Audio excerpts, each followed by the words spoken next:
Musa alayhi salam was a very interesting person, right? And I know that we can say this about everyone, but really he was. He really was. And he had a very interesting path in his journey towards nubuwwah, prophethood, right? Very interesting. A path that if we read it, it's very easy for us to reflect and feel like, wow, subhanAllah, he was someone that I can relate to. Fir'aun is the leader of Egypt. He is ruling a class of people called the Coptic Egyptians, the people that he is actually, they're on his side. Then he has the labor class, right? Bani Israel, at that point, they were the Jews of the time. They were the labor class.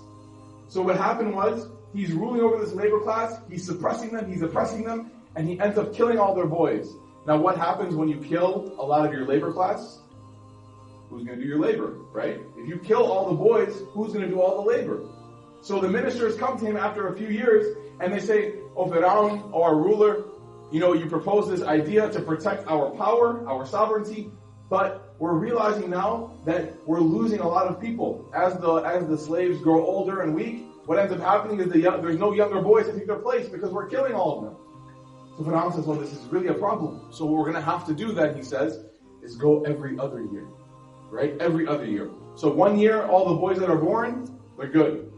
The next year, they're born the next year, we have to kill them again. Because we want to make sure we control the population. So, how does this relate to Prophet Musa and his struggles?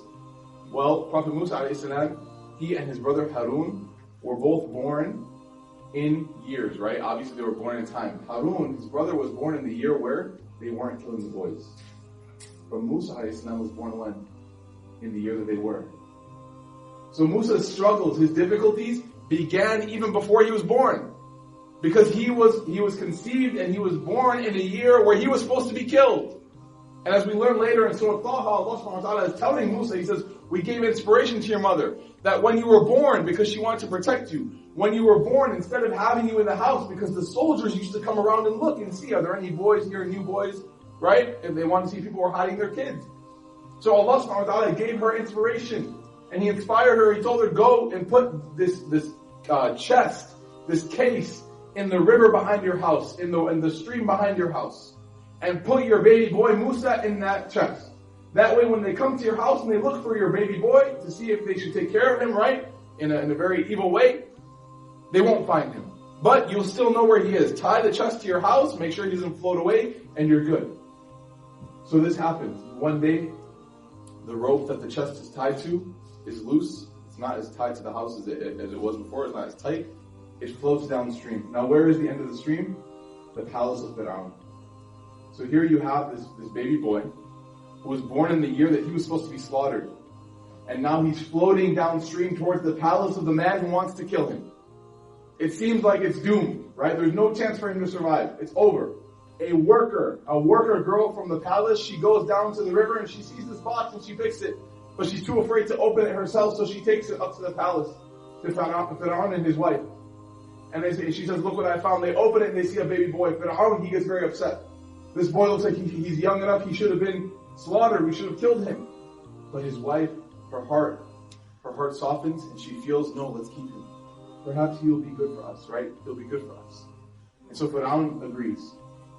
Now, Prophet Musa a.s. also had an older sister. When you have a young baby at the time, what's the number one need, the number one necessity after love is feeding, right? And a baby will only take from its mother, right? It'll only take from a person who is feeding at the time. And so Prophet Musa's sister goes and she knows and she sees this happening. She sees the whole situation. She hears rumors around the city. They found this baby boy in a chest. She knows my brother was the only baby boy in the chest in this whole city. And so she goes to the city. She says, you have a baby boy. She goes to the palace. She says, you have a baby boy? They said, yes. She says, how are you going to feed him? And the wife of Fir'aun says, we don't know. We're still trying to find a nurse who can take care. And she says, I think I may know someone who can take care of him. And they say, who? And she says, follow me. So they take back to the house, back to where? The mother of Musa. And the mother of Musa sees this chest coming in with her son.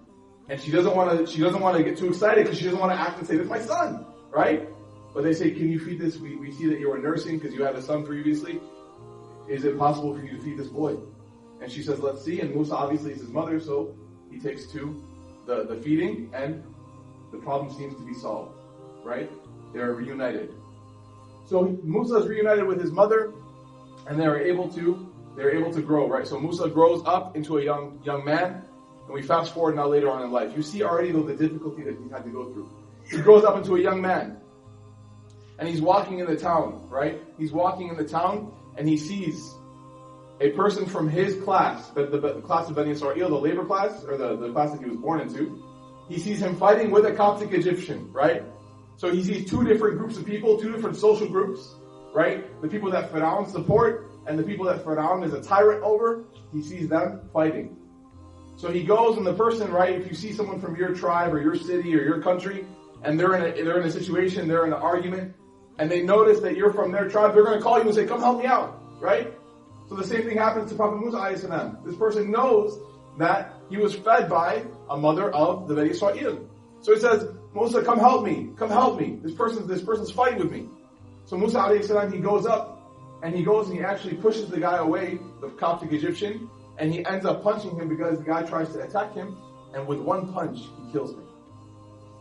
You might say, wow. You might say, that is incredible. How can someone kill someone with one punch, right? This is Manny Pacquiao, like, how did this happen, right? You might not understand. We'll find out later how strong Prophet Musa ﷺ was. So he kills this man with one punch, right? No one's expecting it. Everyone's kind of like, oh my gosh, what just happened? The guy's dead. So Musa retreats, right? He goes back, and it's like a murder case, right? The next day, this same person from Bani Israel is fighting with another person, right? And he calls over Musa, he says, come help me. And Musa says, no, you are always getting into fights with people. Yesterday, I ended up killing someone on accident. I can't come to defend you. You need to stop getting into fights with people. In the Quran, he says, you are belligerent. You are out of control. Right? And he goes and he walks towards them to try to separate them. And one person yells out very loudly in the middle of the town, right? Imagine like in the middle of Times Square, right? I know we're not in New York right now, but just bear with me. In the middle of Times Square, tons of people. And he says, aren't you the guy who killed that guy yesterday? What would happen? In Times Square, all the police turn, what? You killed who yesterday? Right? This wasn't a video game, was it? Right? So now Musa's story, his mistake, his accident is exposed. So the guards here, and Allah subhanahu wa ta'ala says in the Quran, he says a man came from all the way from the opposite end of the town, and he said, oh Musa, I've heard that there is a group of soldiers, a group of police, and they're conspiring to come get you. They've heard the rumors that you killed one of their people, and they're coming to get you. You need to leave. You need to go. So he's running, he's a fugitive, he's leaving. And as you need when you're in a hot climate in the desert, he goes to and he sees this land, right? The land of Midian. And he sees a well and he sees a few people there, and out of the people there are two women, right? Two women, they're sisters. And they're trying to get something out of the well. Now the well, back in those days, it wasn't like a faucet, right? It wasn't easy. It wasn't just like, oh, okay, I'm just going to grab you with some water. No, there's a huge lid over the well, a huge lid, right? Very, very big lid. It was made out of rock. And the people had to team up together. And Umar Khattab, he said that this well, the top of the well, normally takes 8 men to take it off. Prophet Musa ﷺ did it by himself. Now you see how one punch could have killed someone, right? He was very strong. So he removes this top for the people because these two women are there. And he says, may I assist you in helping you get some water out of this well? And they say, that would be so kind of you. So he gets their water for them. The two sisters, they go back to their home. Their father actually is Prophet Shu'aib.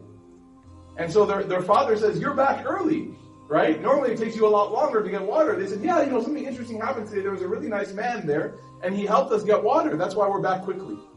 He says, really? He says, can you bring him here? I'd like to thank him. They say, okay. So they go back, and they meet Musa alayhi salam, and they say, oh man, our father would like to thank you for the good deed that you have done. And he says, okay. So they follow her. He says, lead me from behind and throw rocks and give me directions which way to go, because he's very modest, right, Prophet Musa, right? And so he says, lead me from behind, show me which way to go. So he's going back and he meets their father, Prophet Musa, right? I know it's a long story, but stick with me. It all wraps at the end, Insha Allah. So he meets their father, Prophet Shu'aib. Prophet Shu'aib says, you are so kind, I'd like to thank you. And he goes, no, it's honestly no problem. You're very welcome. And Prophet Shu'aib goes, no, I want to thank you. I want to offer you a job. I want you to work for me. And whichever daughter you like, you see, please marry them, right? Imagine a wife and a job in this economy. Everyone's like, wow, right? SubhanAllah. We need more prophet wives now, right? So he's offered a job and a wife. MashaAllah. He's rolling, right? And he says, you can work for me for this many years or for more if you'd like. And Ibn Abbas radiallahu anh said that Prophet Musa was a person of ihsan. He was a muhsin, obviously, right? He was a prophet. So he did his best. Ihsan means to try your best, 110%. So Prophet Musa didn't take the shortcut. He didn't take the short way out. He did the more years for Prophet Shu'aib. So he worked for him for a while. He got married. He had a family. It was over 10 years. I believe Ibn Abbas radiallahu anh said it was 12 years of work. So he probably had some kids by then. He had a family. And he wants to go as naturally, when you get married and you have kids, your natural instinct, I want to go visit my family. I want to go see my mom and dad. Right? I want to go show them, my wife, my kids, I want them to see. So he heads back and he's going through the desert and it gets to be nightfall. And it's cold and they're a little bit lost in the desert, he and his family.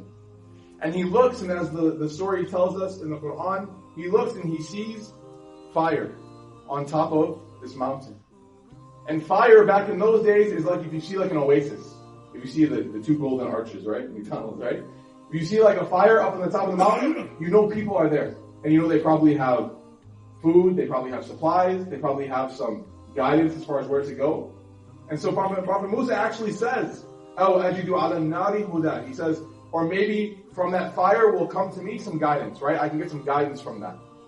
And what he means is he's saying, I'm going to go find directions to go to the right place. But what is he going to receive up in that fire?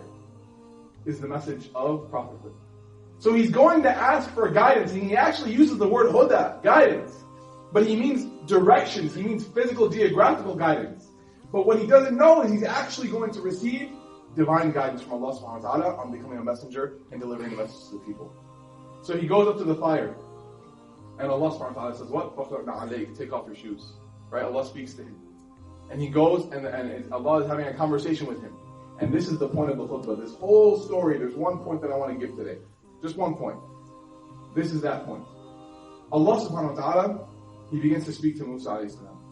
And He tells Musa, I know about the difficulties you went through.